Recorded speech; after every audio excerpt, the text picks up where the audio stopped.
The aroma of roasted chicken and thyme still hung warmly in the air of our small kitchen, a scent I'd always associated with love and safety. I smiled across the table at my husband of 12 years, Kalen Vance, as he refilled my wine glass. His smile, usually my anchor in any storm, seemed a little too bright tonight, a little too practiced. "The dinner was incredible, my love," Kalen said, his voice that familiar, soothing baritone that had whispered countless promises to me over the years. "You've outdone yourself." "Anything for our anniversary," I replied, though a tiny, cold knot in my stomach tightened. He had forgotten the actual date until I'd placed the card next to his coffee cup this morning. He took a long sip of wine and I saw it then, the flicker in his hazel eyes. The one that appeared just before he had to deliver bad news about a missed promotion or a forgotten bill. But this felt heavier. The comfortable silence between us suddenly felt fraught. "Ilara," he began, setting his glass down with a precise click. "There's something I need to talk to you about. Something amazing, actually." I folded my hands in my lap, my appetite vanishing. "Oh, you know the new regional branch in Zurich? The one they've been pouring resources into." He leaned forward, his enthusiasm feeling like a performance. "Well, they've offered me the lead project manager position. It's a 2-year contract. It's everything we've been working for." The knot in my stomach loosened slightly, replaced by a surge of pride. "Kalen, that's wonderful. That's a huge deal." My mind immediately began racing. Packing, finding a place to live, what to do with our little house here. I'd have to give notice at the library. The logistics were dizzying. "It is," he agreed, but his smile didn't reach his eyes. "There's just one condition. It's a bit unusual." "A condition?" I asked, my excitement tempering. "What kind of condition?" He took a deep breath, looking down at his hands. "The company, they have this very strict, very old-fashioned policy for long-term overseas postings. They require the assignee to be unattached. Single." The words hung in the air between us, nonsensical. I actually let out a short, confused laugh. "What? That's absurd. That's got to be illegal. What about families?" I know, he said quickly, holding up his hands. "It's archaic. But it's in the contract. They think marital ties are a distraction, that the focus needs to be absolute. It's a huge investment for them. They want no complications." I stared at him, trying to process it. "So, what are you saying? You turn it down?" "No. God, no, Ilara. This is a once-in-a-lifetime opportunity. The salary alone, we could finally be debt-free. We could put a real down payment on a house when we come back. We could." He reached across the table and took my hands. His were warm, but mine had gone ice cold. "I talked to my boss. There's a workaround." A deep, primal dread began to uncoil within me. "A workaround," I repeated, my voice flat. "It would just be on paper. A formality. We get a divorce." I snatched my hands back as if burned. "What? No. Absolutely not." "Hear me out," he pleaded, his eyes wide and earnest. "Too earnest. It's a fake divorce. Just for the paperwork. We go down to the courthouse, we file the papers, I go to Zurich, and the second the contract is up, we remarry. It's that simple. We'll know the truth. Nothing between us actually changes. Everything changes." I shot back, standing up so abruptly my chair scraped against the tiles. "You don't get a fake divorce. A divorce is a divorce. It's a legal severance. What about our health insurance? What about this house? What if something happens to you over there? I'd have no rights, Kalen. None." He was ready for this. He'd clearly rehearsed it. "I've thought of all that. We'll draw up a private agreement, a contract between us, witnessed by a lawyer. The house stays in both our names. I'll set up a separate bank account for you with a year's worth of expenses. I'll add you to my corporate insurance as a domestic partner. It's just a piece of paper for the HR department, my love. That's all it is." He came around the table and tried to pull me into an embrace. I stood rigid in his arms. It all sounded so logical, so planned. So cold. "I don't like it," I whispered into his shoulder, my voice thick with unshed tears. "It feels wrong. It feels like we're tempting fate." "We're not," he murmured into my hair, his voice the one he used to calm me during a thunderstorm. "We're outsmarting a stupid corporate policy. We're a team. We're stronger than a piece of paper. This is for our future, Ilara. For us." He kissed my forehead and I wanted to believe him. I wanted to believe in the man I'd built a life with for 12 years. The man who had held me through my miscarriage, who I had nursed through pneumonia. We were a team. But the dread wouldn't leave. It was a small, cold stone in my gut. What about your parents? I asked, a last-ditch effort to find reason. What do we tell them? My friends. We just announce we're divorcing. We tell them the truth, he said smoothly. We explain the situation.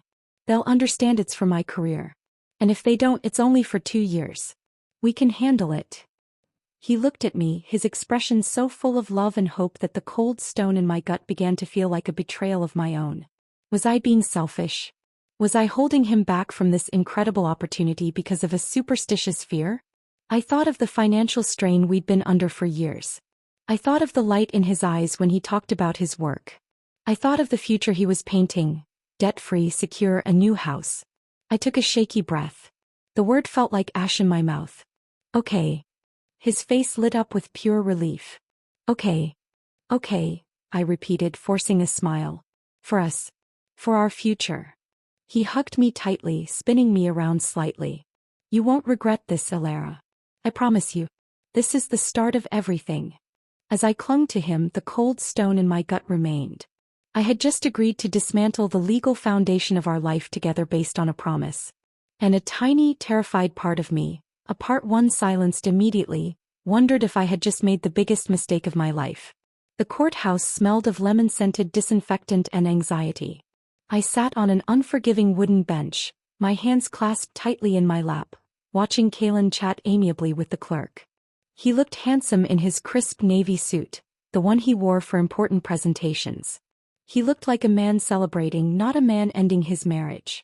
He caught my eye and gave me a reassuring wink. I tried to smile back. My stomach was a writhing nest of snakes. It'll be over before you know it, he'd said this morning, kissing me goodbye as if he were just off to the office. Then we'll go for a nice lunch. Champagne. Now the clerk called our names. Kalen Vance and Alara Vance? We stood and walked to the counter together. My legs were weak. This was it. We were really doing it. We'd signed the private agreement with a lawyer the day before. It was tucked safely in my desk drawer at home, a flimsy shield against the formidable legal document we were about to enact. The clerk, a woman with kind eyes and a tired smile, slid the papers toward us. You both have your IDs? And you're certain about this? No chance of reconciliation. We're certain, Kalen said, his voice firm and cheerful. He signed his name with a confident flourish. The clerk looked at me. Her eyes seemed to see right through my fragile composure. Ma'am. My hand trembled as I picked up the pen. I looked at Kalen. He nodded, his expression soft, encouraging. For us, he mouthed silently. I signed my name. Alara Vance. For the last time. The paperwork was processed with a terrifying efficiency. 20 minutes later, we were walking out into the blinding afternoon sun, holding a decree that declared us legally strangers. Kalen slipped his arm around my waist. See? Painless. Now how about that champagne? The lunch was a surreal pantomime of normality.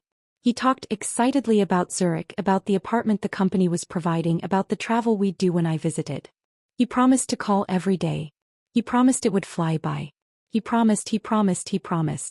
His flight was a week later. I helped him pack, folding his sweaters, his suits, the silly novelty socks I'd bought him for Christmas.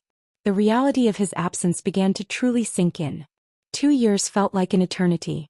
The night before he left, he held me tightly in our bed. I love you, Alara. More than anything. This is just an intermission. I love you too, Kalen, I whispered, burying my face in his chest, breathing in his scent, trying to memorize it. Please be safe. Please call. I will. I promise. The next day I drove him to the airport. We said our goodbye at the security gate, a long, desperate kiss that left me breathless and tearful. I'll call you when I land, he said, cupping my face. I watched him walk through the security checkpoint, turn and give me one last wave. He was smiling. That was the last time I ever saw him. He did call when he landed. A short, crackly call. Made it safe. The apartment is great. I'll call you tomorrow, my love. I'm exhausted. That was the last time I heard his voice. The next day my calls went straight to voicemail. My texts remained unread. Panic, cold and sharp, began to set in. I called his company's Zurich office. "I'm sorry," a polite woman said. "There is no one by that name working here." The world tilted on its axis. "That's impossible. He just arrived. Kalen Vance. Lead project manager." "I'm sorry, ma'am. We have no record of that position or that employee." I called his boss here at the local office. The number was disconnected. The cold stone of dread that had been in my gut for weeks exploded into a full-blown glacier, freezing me from the inside out. I was alone. And I was divorced. The weeks turned into months. I was paralyzed by grief and shock. The bank account he'd set up for me was empty, cleaned out the day after he left. The private agreement was worthless, a meaningless piece of paper. The mortgage on our house was in his name only, I discovered with fresh horror. He'd refinanced it months ago without my knowledge. I was served with eviction papers. I had nothing. I moved into a cramped, roach-infested studio apartment. The shame was overwhelming. How could I tell anyone? That I'd been fooled so completely? That I'd agreed to my own destruction? I told our friends and his parents that Kalen was working intensely and couldn't be reached. I think they knew I was lying. The pity in their eyes was unbearable. Then the final blow. Kalen's father, Arthur, a kind man who had always treated me like a daughter, had a massive heart attack. His mother, Beatrice, was shattered. We had no money for the best treatments. I did the only thing I could do. I got a job. Then another. Then a third. I worked as a waitress during the day, a cleaner in the evenings, and took data entry jobs online late into the night. I lived on coffee and desperation, funneling every spare cent to the hospital. Beatrice moved in with me, her mind crumbling under the stress and grief. I bathed her, I fed her, I held her while she cried for her son who never called, never wrote. Arthur passed away. The light in Beatrice's eyes went out completely. She followed him within 6 months. I arranged the funerals myself, burying them in paupers' graves, my heart breaking with every shovelful of dirt. I was utterly, completely alone. The years of relentless stress, poor nutrition, and sleepless nights broke my health. By 38, I was diagnosed with ulcers, hypertension, and a debilitating autoimmune disease that left me in constant pain. I was a ghost in my own life, a shell of the woman I had been, haunted by the memory of a man and a smile that had been a lie. All I had left was the faint, bitter hope that Kalen Vance was dead somewhere. It was the only narrative that offered a shred of solace. Because the alternative, that he was alive and had done this to me deliberately, was a darkness too profound to bear. 10 years. A decade of waking up before dawn, of my body aching with a fatigue that sleep could not cure, of counting pennies for groceries. The glamorous, debt-free future Kalen had promised had manifested as a life of grinding poverty and silent despair. The library job was a distant memory. My world had shrunk to the 4 walls of my studio and the 3 jobs that kept a roof, however precarious, over my head. The one thing I had managed to keep, through a complicated web of pleading with landlords and leveraging tiny bits of pity, was Kalen's parents' old row house. It was derelict, frozen in time, filled with the dusty ghosts of a family that had been erased. I couldn't bear to sell it. It was my last tangible connection to a life that had once been real. I used it as a storage unit, a physical manifestation of the attic of my own memories, boxed up, sealed shut, and best left untouched. Then the letter came. Not to me. To the legal owner of 42 Willow Creek Lane. It was a formal notice of impending demolition. The entire street was being redeveloped. There would be compensation. Significant compensation. A bitter laugh escaped my chapped lips. Of course. The final cruel joke. Money right when it was too late to do me any good. Money for a house I didn't own that would legally belong to. I felt a jolt of ice in my veins. It would belong to Kalen. Or his next of kin. Which was, presumably, me. His divorced wife. I had no claim. I tossed the letter on the counter, a fresh wave of bitterness washing over me. It didn't matter. Nothing mattered. A week later, I was dragging my exhausted body up the stairs to my apartment when I saw a figure standing by my door. A man. Tall, broad-shouldered.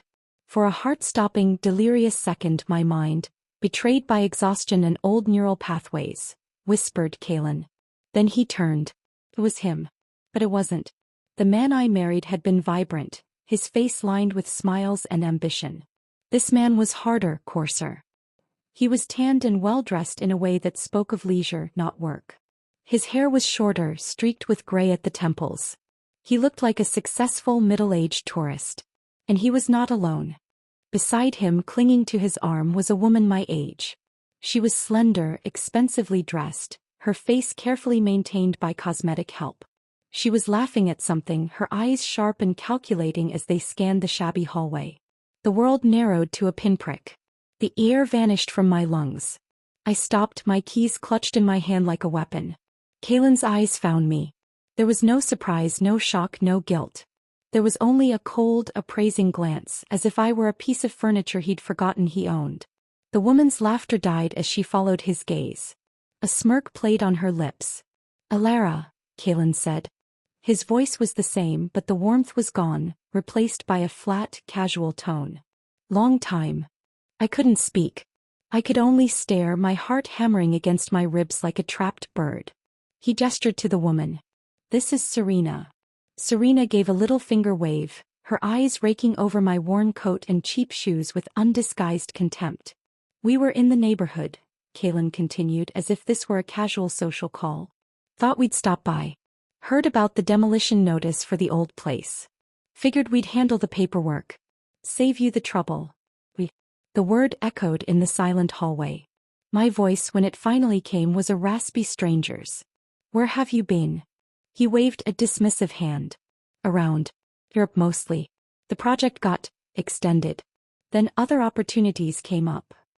He looked me up and down, and the smirk that had been on Serena's face now appeared on his. It was a cruel, ugly expression. "Looks like you've had a rough time of it. Good thing I married a gullible idiot like you back then. Otherwise, I never would have had all this time to really enjoy life." The words were a physical blow. They stole the last remaining breath from my body. It had all been a lie. Every single word. The job, the condition, the fake divorce. It was a meticulously planned escape. And I had signed my own prison sentence with a smile. Serena giggled, a sound like breaking glass. "Oh, stop it, Kai. Don't be mean." She didn't mean it. Rage, hot and pure and terrifying, began to thaw the ice in my veins. "Your parents," I choked out. "They're dead. They got sick. They died waiting for you to call." For a fraction of a second, something flickered in his eyes. Annoyance, not grief. "Yeah. I heard. Shame. They were getting on anyway." The rage ignited into an inferno. I took a step forward, my keys pointed at him like a blade. "Get out." Kalen's face hardened. "We're not done. The house. The compensation. I need you to sign whatever papers they send you, relinquishing any claim. It's not yours. Get out." I screamed, the sound raw and torn from my throat. He sighed as if I were a tiresome child. "Fine. We'll do this the hard way. But you'll get nothing, Alara. You never did have much of a spine. Come on, Serena." He turned and they walked away, her laughter echoing down the stairwell. I slumped against my door, sliding to the floor, my whole body shaking with sobs of pure, undiluted hatred. The next few days were a blur of panic and desperation. I contacted lawyers, but without funds I had no options. The house was his. The money would be his. He had won. He had taken everything. My love, my years, my health, my security. And now he was back to take the last remnant of the life he'd destroyed. I went to the old row house on Willow Creek Lane one last time. I needed to say goodbye to Arthur and Beatrice, to the ghosts. I stood in the dusty living room, tears streaming down my face. I heard the door creak open behind me. I turned, expecting a developer. It was Kalen and Serena. "Figured we'd find you here," Kalen said, his voice cold. "Getting sentimental over what's mine?" "Get out, Kalen," I said, my voice trembling. "Haven't you taken enough?" "Not quite," Serena purred, looking around the dusty room with distaste. "We need to make sure you understand the situation. You sign the papers. You walk away. You never bother us again.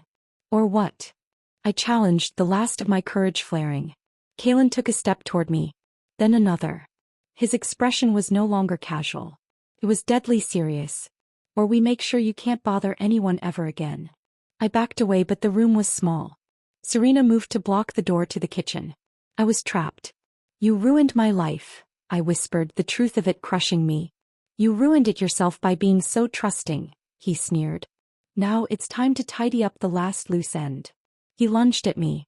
I screamed and tried to dodge, but Serena grabbed my arms from behind, her strength surprising. We struggled, a chaotic, silent dance of desperation in the dusty gloom. I kicked and fought, but there were two of them and I was weak from a decade of hardship. We crashed against the patio door, the old latch giving way. We stumbled out onto the small, rickety balcony overlooking the overgrown backyard. "Goodbye, Alara," Kalen grunted, his face a mask of ruthless determination. With a final, brutal shove from both of them, I was propelled backward over the railing. The world upended. The sky and the ground swapped places.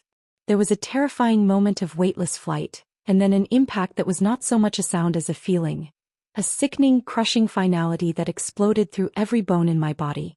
I lay broken on the cold ground, looking up at the balcony where they stood, silhouetted against the setting sun. They looked down at me for a brief second, two figures holding hands. Then they turned and walked away.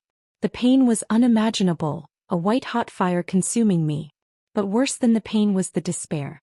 The utter, complete injustice of it. He had won. He would get the money. He would live his carefree life with Serena. And I would die alone in the dirt, a forgotten footnote in his story. My last thought as the darkness swallowed me was a silent, screaming plea to a God I had long stopped believing in. "Please, let me do it over. Let me make it right." The darkness was not silent. It was filled with a low, rhythmic beeping and the distant, muffled sounds of life. My eyelids were leaden, but I forced them open. Blurry white. A ceiling. The smell was clean. Antiseptic. Not dirt and decay. Panic, sharp and immediate, seized me. The hospital. They'd found me. I'd survived the fall. Caleb would be back. He'd finished the job. I tried to sit up, but my body felt heavy, sluggish, yet whole. There was no shattering pain. My arms moved. My legs moved. I pushed myself up on my elbows, blinking against the light. This wasn't a hospital room. It was our bedroom. Our bedroom. The one in the little house we'd shared. The morning sun was streaming through the familiar gauzy curtains I'd bought on sale. The digital clock on the nightstand glowed. 7:03 a.m. My heart hammered against my ribs. This was a dream. A cruel, detailed dream born of a dying brain. I looked down at my hands. They were smooth. The knuckles weren't swollen from years of scrubbing floors. The skin wasn't chapped and raw. I touched my face. The lines of worry and exhaustion were gone. My hair fell over my shoulders, thick and dark, not the thin graying mane I'd become accustomed to. I scrambled out of bed and ran to the full-length mirror on the closet door. I stared at the reflection. It was me. But the me from 12 years ago. The me from before the divorce. The me from the night of the anniversary dinner. A sound from the kitchen made me jump. The clatter of a coffee mug. A familiar, off-key humming. Oh, it's not possible. I crept to the bedroom door and pulled it open a crack. Kalen was standing at the stove, scrambling eggs. He was wearing the old, faded UCLA sweatshirt I loved. He looked young, rested, vibrant. The man on the balcony was a ghost. He turned and saw me, his face breaking into that easy, charming smile that had once made my heart skip. "Morning, sleepyhead. I was about to come wake you. Big day today." I could only stare, my hand gripping the doorframe to keep from falling over. He misread my silence. "Hey, you okay? You look like you've seen a ghost." He came over, his expression softening with concern. He reached out to touch my forehead and I flinched back so violently I nearly fell. His smile faltered. "Alara? What's wrong?"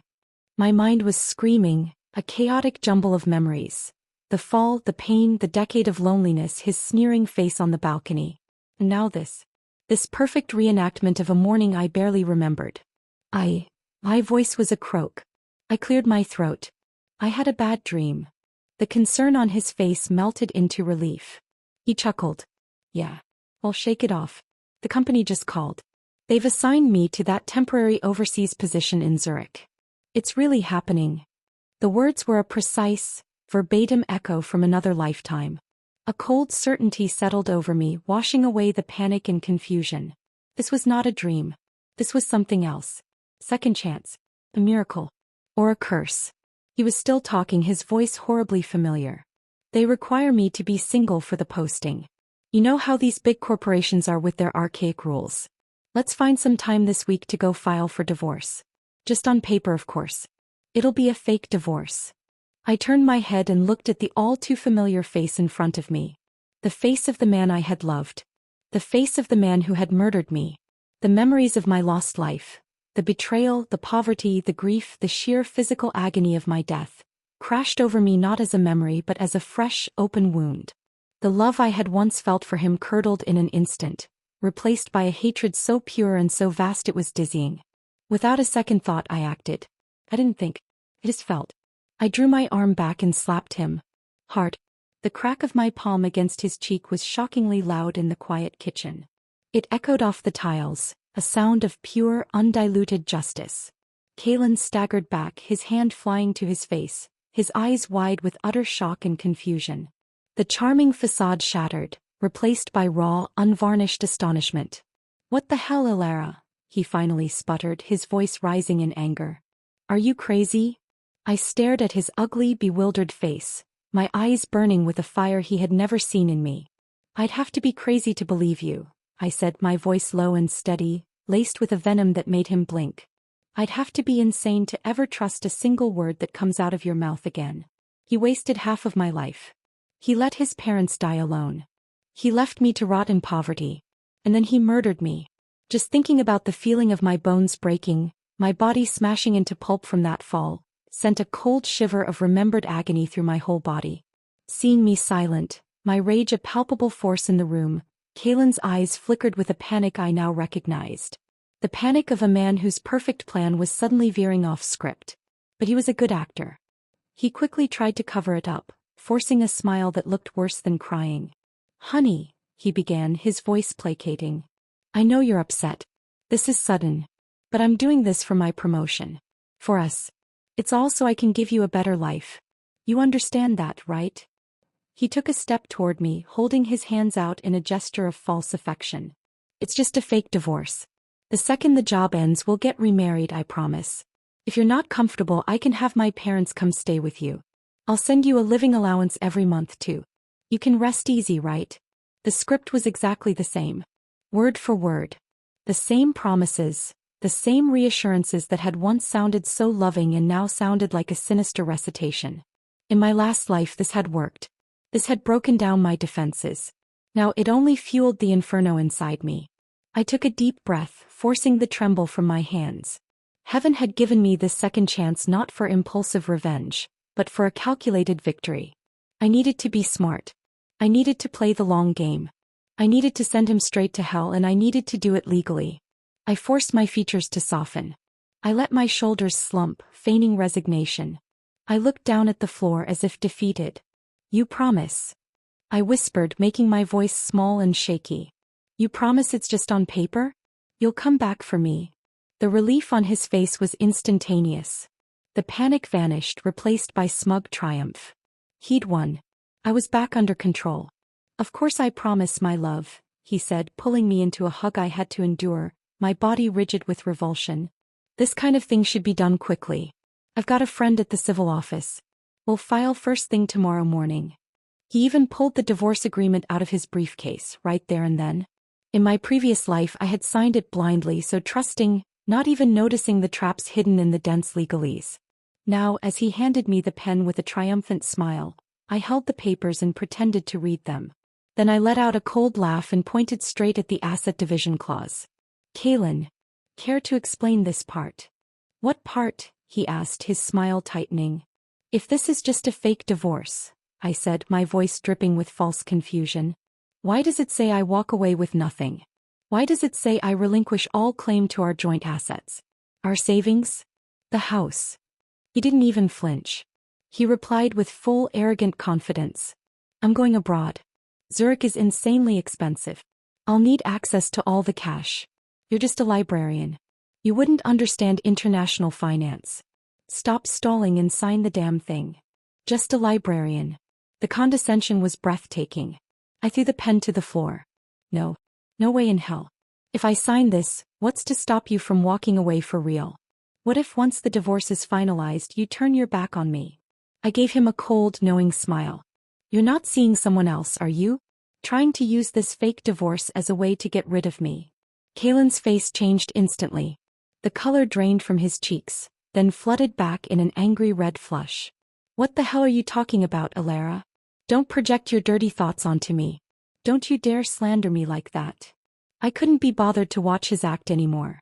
I scoffed. Fine. We can fake the divorce. But you leave with nothing. Keep the house. I keep the savings. You can have your freedom. No way. He cut me off before I'd even finished, the vehemence in his voice betraying his real priorities. After all, he was planning to run off abroad and live the good life with Serena. Without money, how the hell was he going to do that? Realizing he'd come off too eager, too angry, he softened his tone. It was a visible effort. Hey. How about this, babe? I know you're nervous. I'll leave this apartment to you and I'll take the cash. Is that fair? I pretended to consider it, to sigh and give in. The apartment was a small, modest place. The cash in our savings was about $30,000. A fortune to me then, but a pittance to him for his new life. He clearly thought he was getting the better deal. Fine, I said, injecting a tone of weary defeat into my voice. It's just a fake divorce anyway. I picked up the pen, and as I bent over to sign the amended agreement, I couldn't stop the smile from curling up at the corners of my mouth. What Kalen didn't know, what he couldn't possibly know, was that this very apartment building was also slated for demolition in a few years. The payout would be even larger than the one for his parents' row house. In my previous life, the apartment had been under his name. I'd been evicted and seen none of it. Not this time. I signed my name. Alara Vance. For the last time again. But this time I was holding the pen. The pen felt heavy in my hand, an instrument of both liberation and condemnation. I signed my name with a steady hand, the loops and lines a stark contrast to the trembling scrawl of my first life. This signature wasn't an act of trust. It was the first move in a game of chess, and I finally knew all of Kalen's plays before he made them.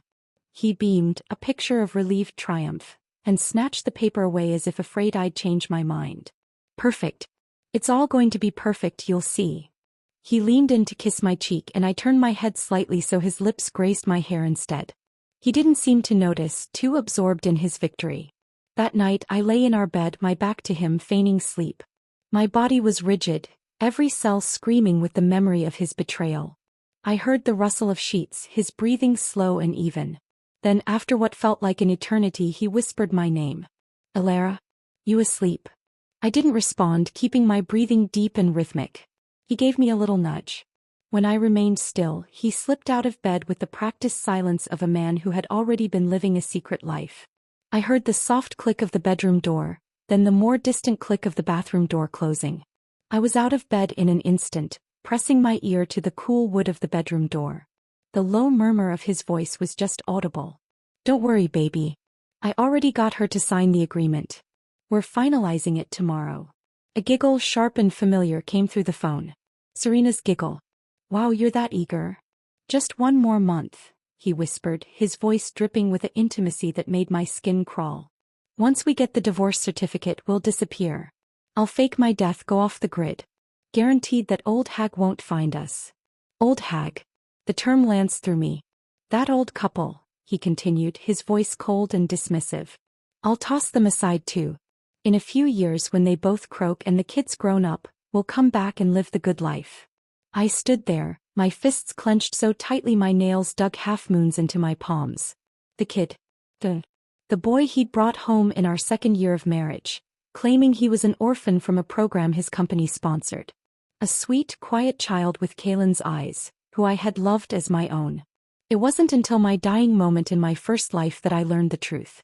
Dylan wasn't adopted. He was the biological son of Kalen and Serena, a secret they'd hidden until they were ready to discard me and claim him. I had given everything, my youth, my health, my love, to raising another woman's child, only to be murdered by his parents. The fury was a living thing in my chest, threatening to choke me. I heard the bathroom door open and rushed back to bed, sliding under the covers just as he crept back into the room. He got into bed beside me, clearly in a good mood, even humming softly to himself. I bit my lips so hard I tasted blood, dying to turn over and tear that smug face apart. But I forced myself to take a deep, silent breath. Don't be rash. Don't ruin it. Heaven gave you the second chance to send them straight to hell. The next morning, Kalen couldn't wait to drag me to the civil office. He was all smiles, so much so that the clerk who processed our paperwork looked between us with profound confusion.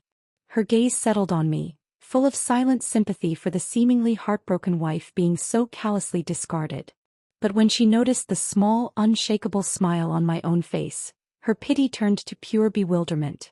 As we left, clutching our divorce certificates, I overheard her whisper to a colleague, "That's the happiest divorcing couple I've ever seen." Over the next month, Kalen used overtime at work as an excuse to stay out all night. When he did come home, he reeked of cheap perfume, Serena's scent from before Kalen's money had upgraded her wardrobe. I pretended not to notice. I played the part of the trusting, dutiful, soon-to-be-abandoned wife perfectly. Even when his parents, Arthur and Beatrice, saw what was going on and tried to speak up on my behalf, I simply smiled gently. "Mom, Dad, he's working hard. It's only natural that he has to socialize.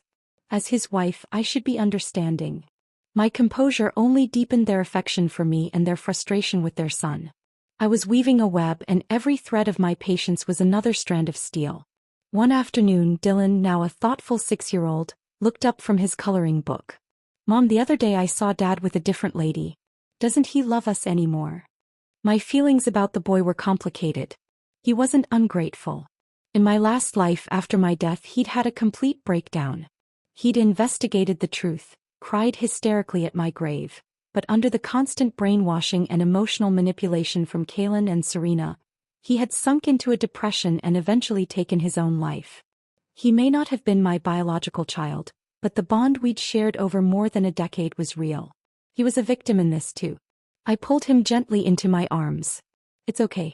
Even if Daddy isn't around, you still have me." I looked at him, my voice firm but kind. "And remember, you've done nothing wrong. I believe that with the right guidance, you'll grow up to understand what's right and what's wrong." The day we officially received our divorce certificates, Kalen finally bothered to come home for a performance. Facing complaints from his parents, he put on a face full of guilt. "I'm sorry, Mom, Dad. The company just assigned me to a last-minute business trip. I have to go abroad for a while." He turned to me, oozing false gratitude. "Thanks for taking this on, Alara. When I come back, I promise I'll make it up to you." I pretended to be moved and nodded, but the moment he stepped out the door, I slammed it shut behind him with a bang that shook the frame. The sound was immensely satisfying. I immediately began checking the house. As I expected, Kalen had been thorough.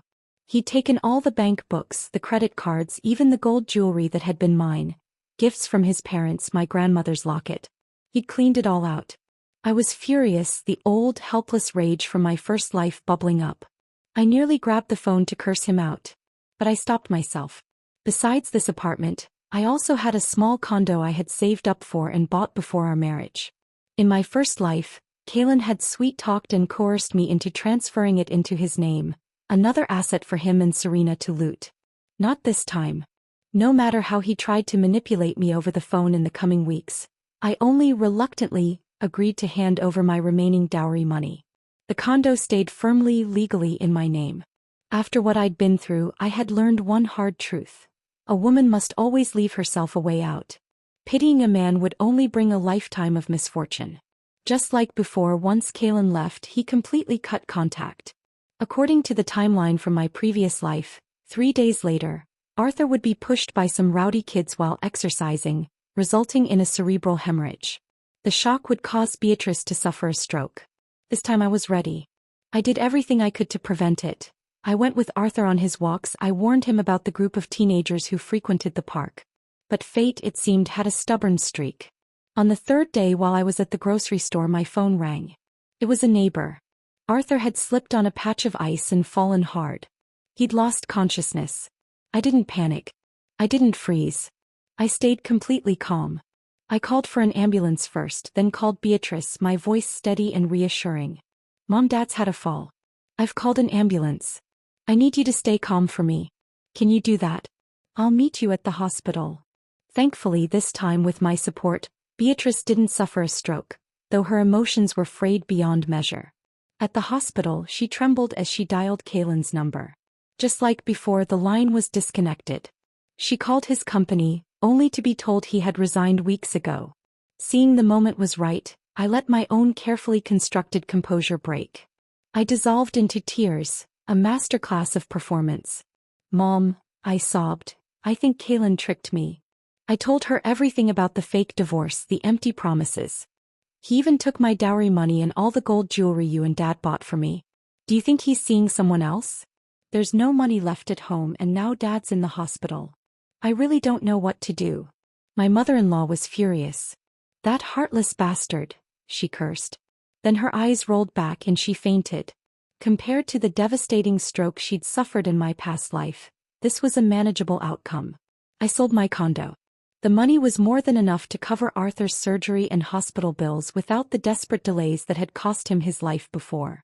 The operation was a success. When he finally opened his eyes after surgery, I ducked into the bathroom and used several drops of eye drops to redden my eyes, then came out pretending to be overjoyed. Mom, you're awake. Don't worry, I've already paid the hospital and surgery fees. The doctor said Dad's surgery went really well. He's going to be okay. Tears welled up in her eyes. The first thing she asked about was the money. I lowered my head, putting on a sorrowful face.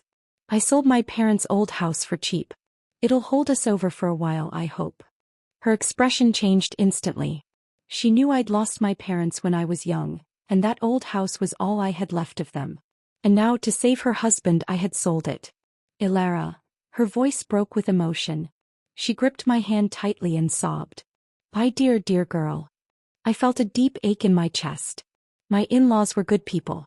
It was a tragedy that in my previous life, they had died in pain without a proper funeral because of their son's treachery. This time I would not let that happen. After Arthur was stable, the two of them talked privately. Beatrice called me into the room and quietly placed a bank card in my hand. Ilara, it's that bastard who wronged you. We take part of the blame too for failing to raise him right. Her eyes were full of guilt and resolve. This is our retirement fund. There's around 300,000 in it. Please take it. Before I could refuse, she shoved the card into my hand and gripped it tightly. Ilara, if you don't mind having us two old folks around, then from today on, we'll pretend we never had that heartless son. You are our real daughter. In that moment, a wave of fierce determination surged inside me. I had them. Their trust, their loyalty was now mine. Kaylin had severed his ties, and I had woven myself into the fabric of his family. Kaylin Vance, I thought, since you like faking your death so much, this time I'll make it real for you. Permanently. 5 years passed in the blink of an eye. The frantic, desperate energy of my first months in this new timeline settled into a purposeful, peaceful rhythm. With Arthur and Beatrice's unwavering support and love, our unusual family unit didn't just survive. It thrived. Dylan grew up healthy in both mind and body, a sharp, kind boy who consistently ranked at the top of his class. The shadow of his biological parents seemed a distant nightmare. Arthur made a full recovery, spending his days playing chess in the park and fishing by the lake, a contentment etched on his face that had been absent before. Beatrice took over the household with a ferocious love, refusing to let me lift a finger after my long work days. Your father and I may be old, she'd say, but we're still useful. We can't let ourselves become a burden to our precious daughter. Arthur, using his network of old friends and colleagues, even helped me find a new job. A quiet, well-paying position as an archivist at the university library. It was light duties, a high salary, and it gave me peace. The four of us lived a peaceful, happy life. We had a silent, unspoken agreement never to mention Kaylin again. It was as if he had truly vanished. But I never let my guard down. I knew the timeline. According to my past life, it wouldn't be long before the government announced the next round of demolitions. And just 1 week after that announcement, Kaylin would come rushing back with Serena. I was ready. The notice came just as I knew it would. Both my in-laws' old row house and the apartment building I now owned were slated for demolition. The compensation would be life-changing. A week later, the doorbell rang. I was in the kitchen with Beatrice, teaching Dylan how to make her famous apple pie. Arthur was reading in the living room.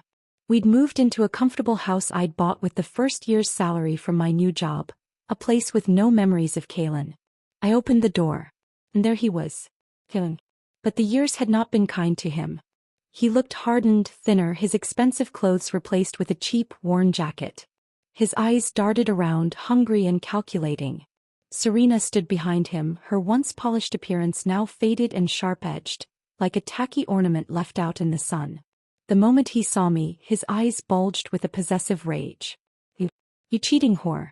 Living it up with another man while I'm gone? He took a threatening step forward. Before he could get anywhere near me, Arthur was there, moving with a speed I didn't know he still possessed. He grabbed his walking cane from nearby and slammed it across Kalen's legs with a crack, knocking him straight to the floor. Kalen stared up, stunned. Dad? Why are you hitting me? I'm your son. But Arthur didn't hold back. He raised the cane again and struck him hard across the mouth. Bastard. My son is long dead. Kalen screamed, spitting out a mouthful of blood.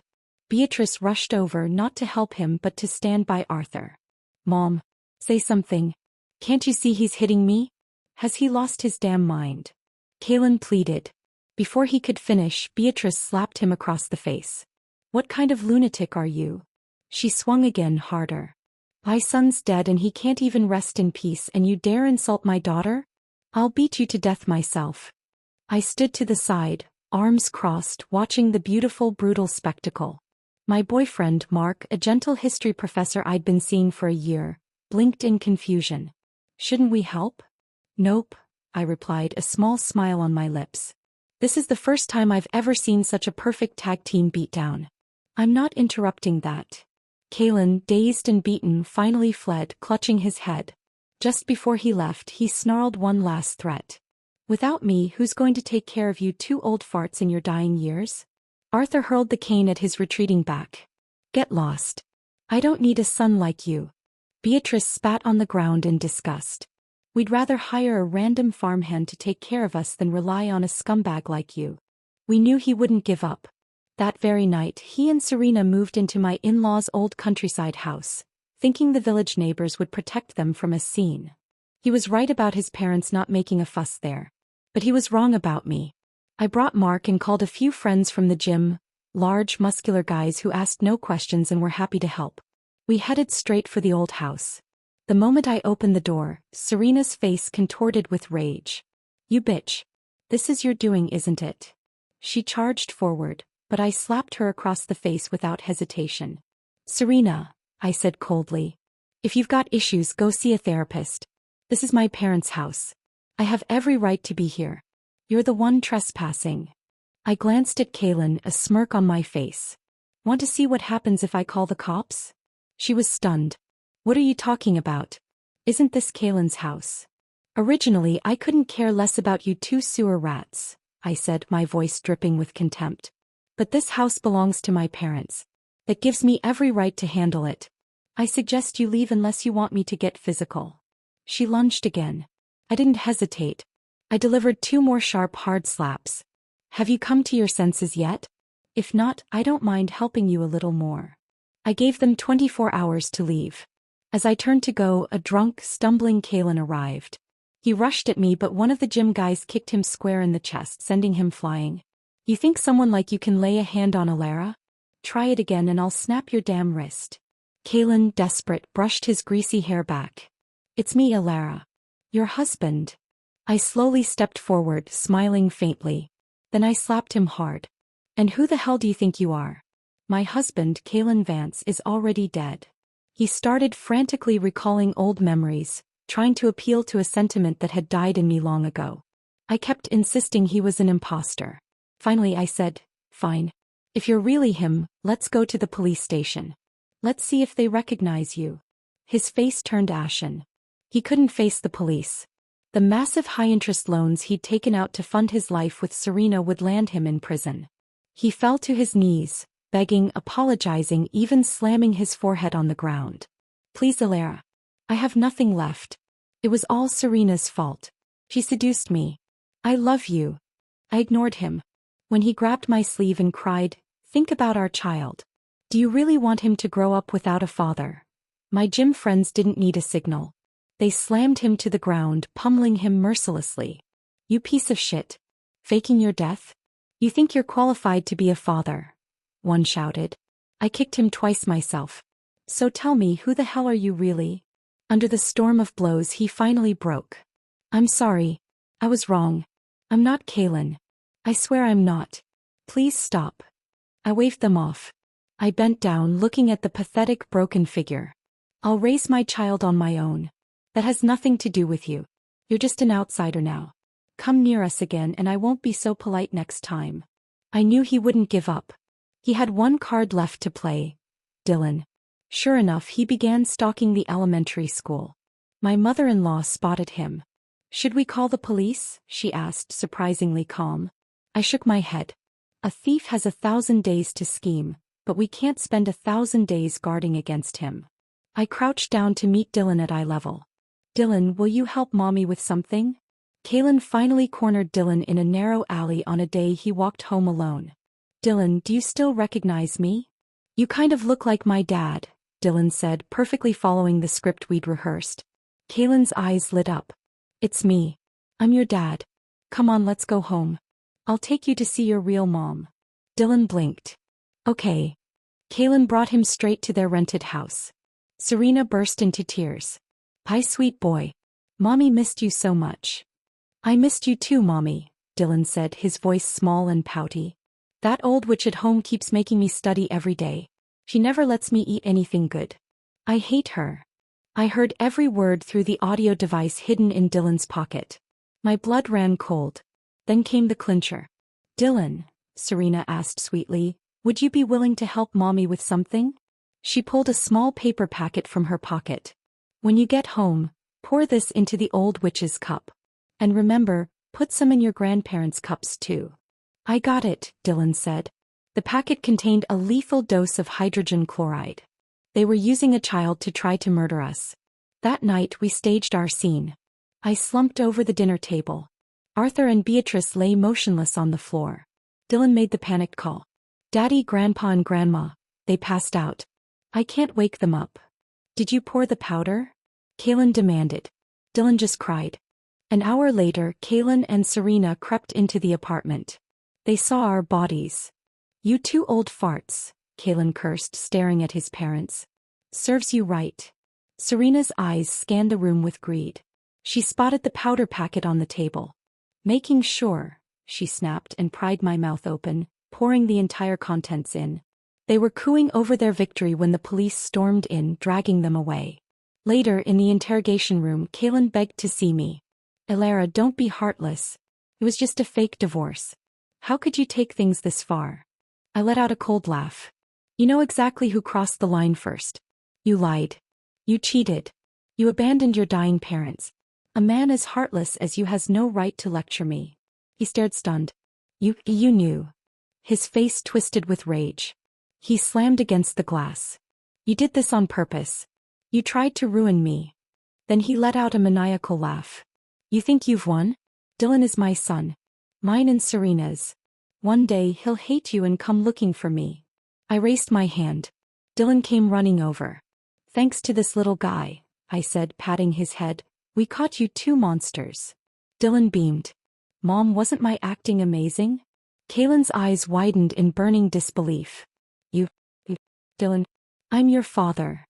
My mom's not a witch, Dylan said with a calm maturity far beyond his years. She raised me. He's my real mom. As for you, I don't have a dad. As I led Dylan away, I heard Kaylin's screams echoing behind us. He was sentenced to 15 years. Serena to 18. But they never made it to prison. Right after sentencing, Kaylin lunged at her in the hallway, sinking his teeth into her throat. Officers shot him dead on the spot. When I heard the news, I felt nothing. The chapter was finally, definitively closed. Mommy, I want to eat KFC, Dylan said sweetly later that day. Mark chuckled beside us. It's KFC, buddy. I smiled, looking at my son and the kind man beside me. This time I had truly rewritten my fate. The weight of the past was gone. Ahead of me was a beautiful, peaceful future, built not on lies, but on the ruins of a life I had fiercely reclaimed. The end.